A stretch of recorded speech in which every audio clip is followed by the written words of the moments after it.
Gotta be true to yourself. In a world there's nothing else. Gotta play the game right, gotta make your path. You scratch, you dig, you lay in your ground. You bustin' your rounds, nobody gon' stop you. No ops, no cops, everything about you. Looking good, you good, she good. Y'all people really wanna know the reason? It's that ripple effect. That's just that ripple. That's just that ripple effect. What you do, come back triple. What's going on? It's your girl Kid out back in the Ripple Effect. You already know what it is. You already know the vibes. Yo, let's get it. All the supporters, y'all already know. You already know how I feel about y'all. But we gotta get right in it. I told you there's a lot more episodes coming up that are more book related, gonna break down in detail about why you should probably pick it up. Not gonna make you though. It's up to you. Completely up to you. But yo, the NFL season is definitely trying to compete with the NBA offseason with the drama. And I know it's probably only because of one player, but that one player is literally the key to everything. It's the reason why certain things are kind of in a holding pattern. King Henry might get traded. We don't know where he's going to go, right? I'm telling you, Lamar Jackson, we still don't know what's going on with that. And that sounds like a whole nother episode within itself. I mean, Danny Dimes getting paid more than him. I mean, what's up with that, right? I mean, some people say, oh, Patrick Mahomes, but, you know, his contract was before, you know, the market has changed since then and the way it was constructed, and Patrick getting his money. Showtime Mahomes is cool, trust me. But yeah, I mean, it's all on Aaron Rodgers right now. Everybody's on Aaron Rodgers on his watch. Like, whenever he decides to say, hey, I'm going to stay with Green Bay, sorry for all the trouble and thank you for the dinners, but when I was in the darkness, I seen the light. I'm going to stay, you know. But I'm hearing a lot of things, guys. I'm hearing a lot in terms of, I don't think that's what's going to happen. I think the New York Jets, Jets, Jets. Yeah, I'm hearing you guys might actually get your wish. You might get my theory is, if you guys don't get Aaron Rodgers, you're going to get Lamar Jackson. I don't think Lamar Jackson is going to stay in Baltimore. But like I said, let me not get sidetracked with all of this. I'm hearing Garrett Wilson seems to be extremely happy. You know, on his Twitter page, he's like, I wish y'all could see the smile on my face. You know how everybody's using their platform to let them know what's going on, you know, without breaking any news, but kind of insinuating that if a wide receiver is happy, there's got to be a QB in the mix somewhere. And it's got to, not just any old QB, right? We ain't talking about Zach Wilson. We talking about game changing, right? We talking more of an Aaron Rodgers. You know, y'all already know what it is. So that's my theory. That's what I'm thinking. Whether that's really going to happen, we don't know. I'm hearing this week should be the week. I know a lot of people wish it was sooner, but it's still so early. I think it's, I mean, if I'm really going to say, just to give it more time, it's going to happen before the draft. You're going to know whether Aaron Rodgers is staying with Green Bay or if he's going to New York. Now, a couple things, right? The Jets seem to be all in on Aaron Rodgers. And while that's all fine, well, and good, if you guys have been paying attention, their QB that they've been kind of switching out with Mike White, and I know Flacco's over there too. Mike White just got signed with Miami. Now, Miami's really smart with that, especially what's going on with the whole Tua situation and him, you know, with the concussions. And you gotta be mindful of that. I know some people just want to just say, oh, that was in the, you know, from a medical standpoint, you gotta see how that's gonna affect them in the future. Or you have to at least have an appreciation that will affect them in the future. Now, it just depends on when, like how far in the future. You know, we talking next season, 2 seasons from now, or at the end of his, we don't know, right? So it was smart for them to get a Mike White. Jets were really high on Mike White when he took the Jets, right, to those couple of wins, and very crucial wins, and the way he was able to kind of galvanize the guys, right, the way he was actually getting guys to want to play for him. I mean, some things you just can't teach, you know, Some guys just have it where they're a leader of men. Some people just have that, and clearly Mike White had that. So that was really smart on Miami's side. So like I said, so getting back to the Jets, he is no more, right? Now the QBs that were out there on the market that had potential, right, to come over if your deal, this was like your plan B and C in case you wasn't able to get Aaron Rodgers, right? Well, Derek Carr, now with the New Orleans Saints. I know Jameis Winston must be like, wait, what's going on over there? Well, come on, man. Yeah, you had to know. But anyway, Derek Carr, he's off the table. Now we're finding out Jimmy Garoppolo is with the Raiders. And if your football minds are really thinking, that kind of makes sense. Josh McDaniels, offensive coordinator with the Patriots. They drafted Jimmy G. Like, it's all coming together, and it makes sense. The same offense. So Jimmy G is going to be 100% in his comfort zone, and he's not the same player he was when he was with the Patriots. So there's a reason why, Tom, when he was there, wanted Jimmy G out. You don't want nobody breathing down his neck when he's trying to do his thing, and that's just an ego thing. But at the same time, makes sense, right? I mean, I don't hear Aaron Rodgers talking about Jordan Love needs to get out of here, right? Which should kind of scare the Green Bay Packers a little bit, Just saying, just as something to be aware of. So, going back to the Jets, what are y'all going to do? Like, if Aaron Rodgers decides, you know what? I'm just not going to do it. That leaves you probably either going all in for Lamar or what? Yeah, Tannehill, right? He's out there. But, guys, come on, man. There's a reason why he's available, right? The Jets right now are built to win. That is a defense that takes decades, to get. And when you get something like that, man, you gotta strike. You gotta be all in. So I see why they're trying to do everything there, that they can to get Aaron Rodgers. But at the same time, I really hope that they're being very strategic and very smart and not let all of their contingency plans kind of just do their own thing. And they're kind of just stuck, like sitting there just like, really? Like, so we did all that and we ended up with just Zach Wilson anyway, Like, that's not, and Flacco, that's it. Like, that's a lot of work for nothing. So definitely would be mindful of that. But to get back to this whole Lamar situation, it's definitely disrespectful. From what I'm hearing, the things that Lamar Jackson does or is asked to do because of lack of help, pay the man.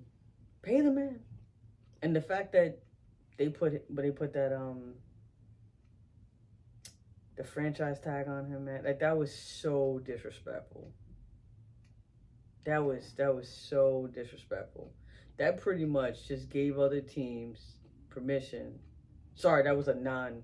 But anyway, it gave them permission, because I don't want to forget this thought. To have other teams decide how much he's worth. Meanwhile, you were working with him. He's in your locker room. He's been your leader. He's been the MVP of the league. You know what I mean? It just almost feels like, man, like, this is just, Lamar Jackson's process. You've seen him on draft day, supposed to be getting picked, within, like, the top. Like, if you were to do that redraft right now, Lamar is going to be number 1 or number 2 overall pick. Easy, right? And that was a quarterback-heavy draft, and he's drafted well at the end, if not the last person in the draft, if I'm not mistaken. The disrespect before he even played, and he's just thinking to himself, okay, I'm going to prove him. I'm going to prove him wrong. And he proved everybody wrong, and yet he's still, the last pick in the first round of the draft, so to speak. Like that stigma never really went away, because what he's asking for, he should get. Now, in fairness to the Ravens, they are moving around their roster. They're trying to free up some cap room. Now, let's see how much they're able to come together in order to accommodate, Lamar.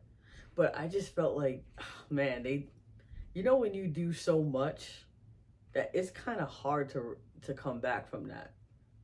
When you feel like you've been disrespected by an organization, it's one thing that it's negotiation, but this negotiation's been going on for almost a year and a half at least, a little better than that, but yeah, about a year and a half, long enough, for a player of his caliber. It's like, pay the man. Why would you want this man to go anywhere else?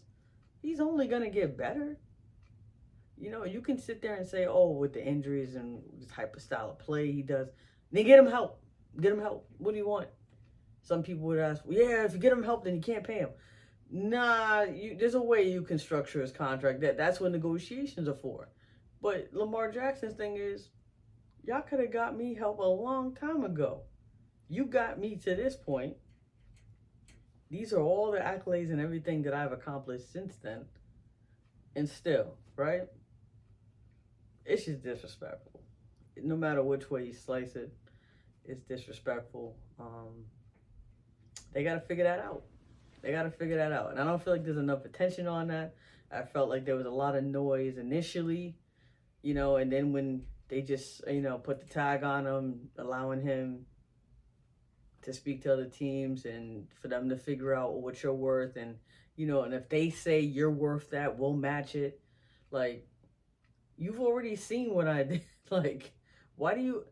But then there's a couple of different ways you can spin that, right? Like, I know Lamar Jackson's very private and he feels some type of way about, people always mentioning, that his mom is representing him. And I ain't throwing no shade. Like, I think that's awesome, brother. Like, you're a black man. You have a black woman that's representing you. And who better than your mom? Because look where she got you, right? So let's get that out the way. But I'm just saying, when it comes to negotiations and it comes to business, if you don't have experience, because this has nothing to do with her being your mom. Like, I'm just saying, like, from a business standpoint, from somebody who is, like an organization like the Ravens, and it's like, this is what they do.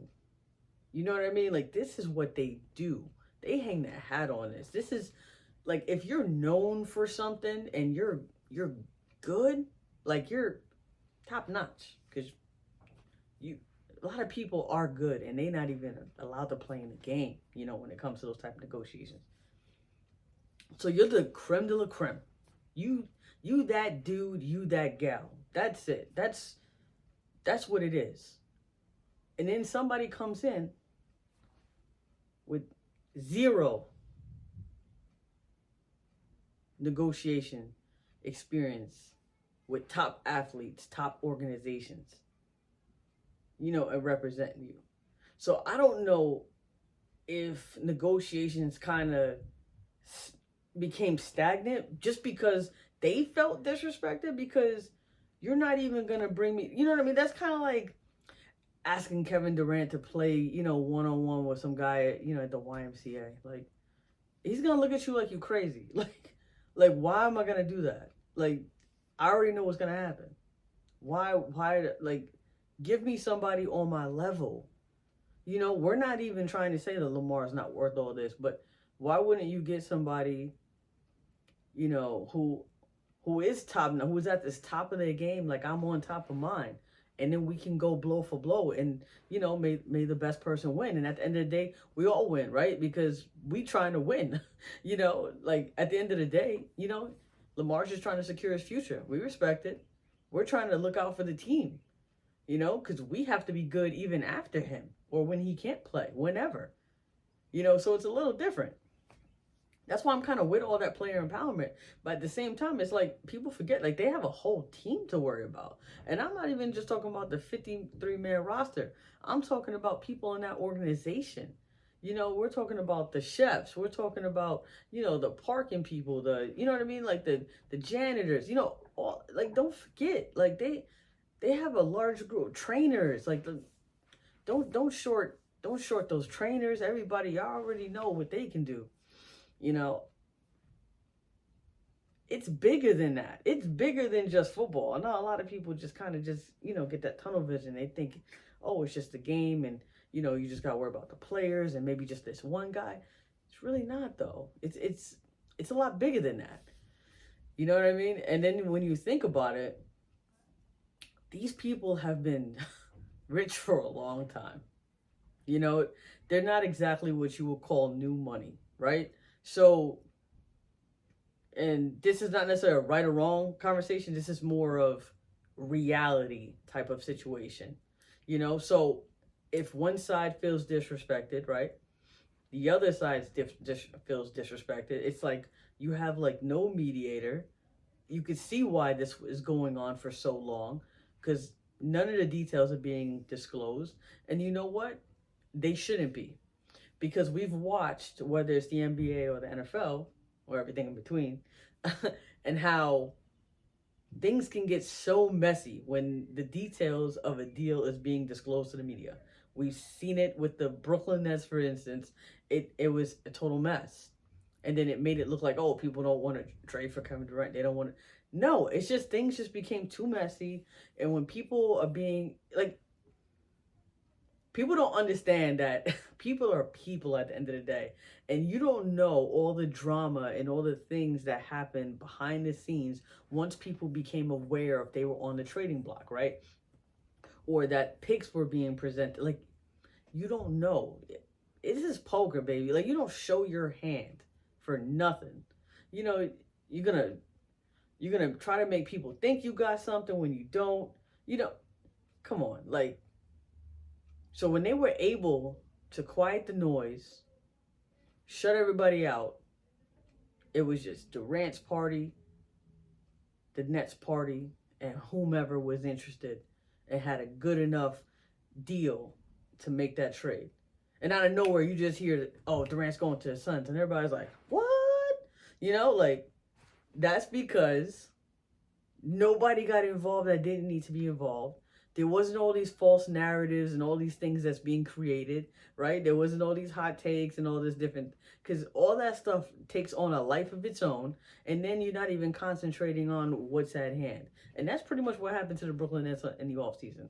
A lot of other things happened, but you know how these narratives and all these things just take on a life of its own, and that's just what it is. So, point is, keep it close to your chest. But get the deal done. Get it done. Get the best people in there that are able to negotiate, that have the experience with these situations, and get it done. But at the end of the day, you know what? If Lamar gets it done his way and just says the heck with everybody and the way things are supposed to be, I'm switching it up. I was a league MVP when y'all didn't even think I was even worth being a quarterback in this league. Ain't nobody gonna be mad. I'm just saying, I think that's why this is a process. Anytime you set a precedence for something, right? Anytime that you like a first, you're a trailblazer, so to speak, you're going to get a little, You're going to have to go through it. The struggle is going to be real, right? And you're treading your own path, Like for all you hikers out there, when you just walking down the trail, it's not so bad, right? But let you go off course and start, making your own trail. You're going to be like, find some things in there you may not even like, may not like you, that's kind of how it is. So it explains why it's taking this long. It definitely is an explanation. But, the NFL is crazy. It's crazy right now, because you're sitting here trying to figure out what's going on. People who are getting paid is not, Danny Dimes, right? Danny Jones. We didn't even think he was going to even be a quarterback, like the starting quarterback, last season. But all of a sudden, Brian Dable comes in, switches it up. He seems to be like the QB whisperer. You've seen what he did with Josh Allen in that offense. The culture, I preach that all the time. Culture is everything. And that's just what, we didn't pick up, Giants didn't pick up his 5th-year option. We just thought this dude was just, and he bet on himself. He did his thing, and now he's signing a contract that we're still left scratching our heads like, how did that happen? this is a what have you done for me lately type of league. And the reality is, Danny Dimes has done so much for this franchise that we've seen in a long time. And then that playoff win against, Minnesota was beautiful, because you've seen what Minnesota was doing. You saw it with Justin Jefferson and how everybody, all the hype around that team, it was crazy. So after a while, you can get, Kirk Cousins, on the plane with the chains and all, I mean, he humbled them, right? Whew. It's unbelievable. But the Cowboys, so let's go to them, right? I'm not gonna spend too much time because I think other networks and everybody already does that for me, so we don't really need to. But Dak's your guy. He's your guy. You just have to make sure that you're not putting him in situations where he's forced to be a playmaker or a hero. And if you do put him in those situations, you better sign OBJ right now. Right now. Because he's one of those guys that if you throw it too low, you throw it too high, he's going to get it. And did y'all see those workouts on Friday? Now, I wasn't privy to all of it, right? But dude put on, I don't know, like 15 pounds of muscle. I don't know. I'm just throwing a number out there. I could be completely wrong. But anyway, he's bigger, so you can, more durable. He can run. He's got that explosiveness. His knee looks great. Both knees look great. He needed that whole offseason. Even though I was advocating, I wanted him to get his money. He was looking for a long term. He's not looking for no, year, couple mil. Nah, he deserves it. He's one of those incredible athletes. You put him alongside CeeDee Lamb. It's like I don't even want to admit that as a Giants fan because I already know what it's going to be. But that's just the reality of it. That's just the reality of it. The Cowboys are going to be that team. You already know what their defense is about. Their defense is real. Man, Tony Pollard, I believe they franchise tagged him. Okay, I could see that. They need to pay him though. I'm not sure what they're doing with Ezekiel Elliott just yet. I don't know if it's gonna be like another year's type deal. They gotta figure that out. But this is even scarier. But I don't know where the Cowboys are cap wise. But Derrick Henry's out there. I almost hate to say it, but I'm just saying he's out there. He's out there. Like. That's a scary thing to think about, but at the same time, I'm telling you, this off season is going to be crazy because it may be one of these off seasons that we're sitting here thinking we're going to be able to pick, who we feel like is going to win it all. And I could already tell you right now, like I need to know a few more things besides Aaron Rodgers, but I'm saying it. But if Aaron Rodgers goes to the Jets, that's obviously who I'm picking. Every other team, don't get me wrong, that's stepping up and that's doing their thing. And we've already seen we've seen the Bengals and what they can do. And of course, they're going to be in it. Teams are going to make it interesting for sure. But if Aaron Rodgers goes to the Jets, I mean, man, that's going to be like Golden State, in NFL. That's going to be crazy. But keep tuning in. There's a lot of changes being made. I think the Chiefs just signed one of their signed an offensive tackle. Patrick Mahomes loving that. But yeah, there was like a lot of little things going on. Patrick Peterson. Yes, Patrick Peterson. I believe he's going to the Steelers. Oh.